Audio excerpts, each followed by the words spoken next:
अत्रि प्रिया अनुसुया माँ ने जिस पावन धारा को इस भूमि पर मंदाकिनी गंगा के रूप में प्रकट किया, उस मंदाकिनी के पवित्र धारा में मानसिक रूप में स्नान करके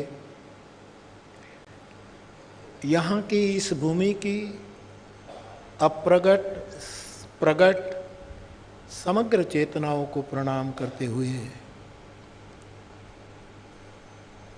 देखो इतना बड़ा सेवा का प्रकल्प लेकर बैठा एक साधु गुरुदेव रणछोड़दास जी बापू, उसकी चेतना को प्रणाम करो।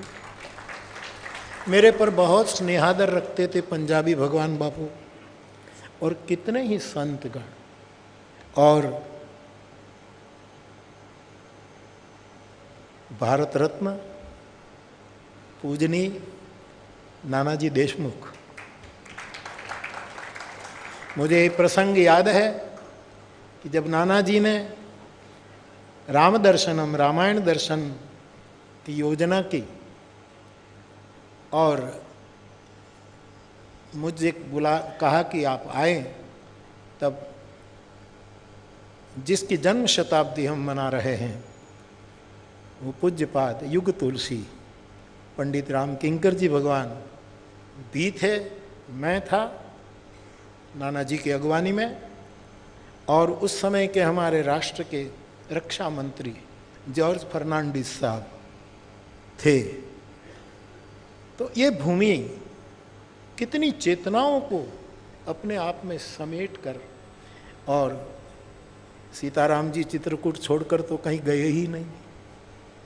जैसे वृंदावनवासी कहते हैं कि वृंदावनम परित्यज्य पादमेकम न गच्छति, भगवान कृष्ण वृंदावन को छोड़कर एक कदम भी कहीं गए नहीं हैं।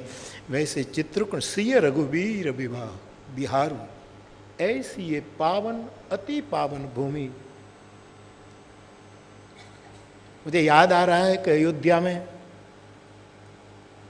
सीताराम जी शरण जी भगवान, मामा जी और मुझे भी आपके दर्शन का समीप बैठने का अवसर मिला, तो एक मीठी चर्चा शुरू हुई। सीताराम जी शरण जी भगवान कहे कि हम मिथिला पक्षी है, और एक दो महात्मा बोले कि हम अवध के पक्ष में हैं। मुझे जबरदस्ती बीच में बिठाया था, तो अब मुझे पूछा कि आप किस पक्ष में। मैंने कहा हम चित्रकूट के पक्ष में हैं, न मिथिला में है। पक्षा पक्षी त्या नहीं परमेश्वर, नरसिंह मेहता ने कहा। हम तो जहाँ मिथिला भी आती है, अवध भी आती है, कौल किरात भी आते हैं, देवगण आते हैं, ऋषि मुनि आते हैं, कौन नहीं आता। तो ऐसी इस परम पावन भूमि पर युग तुलसी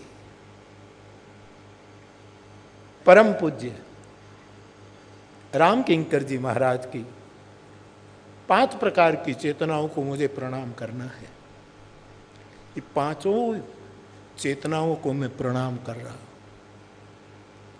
आज के ये 3 दिवसीय जन्म शताब्दी महोत्सव में कितने कितने महापुरुष आए, हम श्रोता के रूप में बैठे थे। एक का नाम लूंगा तो कोई रह जाएगा, इसलिए सभी पूज्य चरण यहाँ पधारे। और आज तो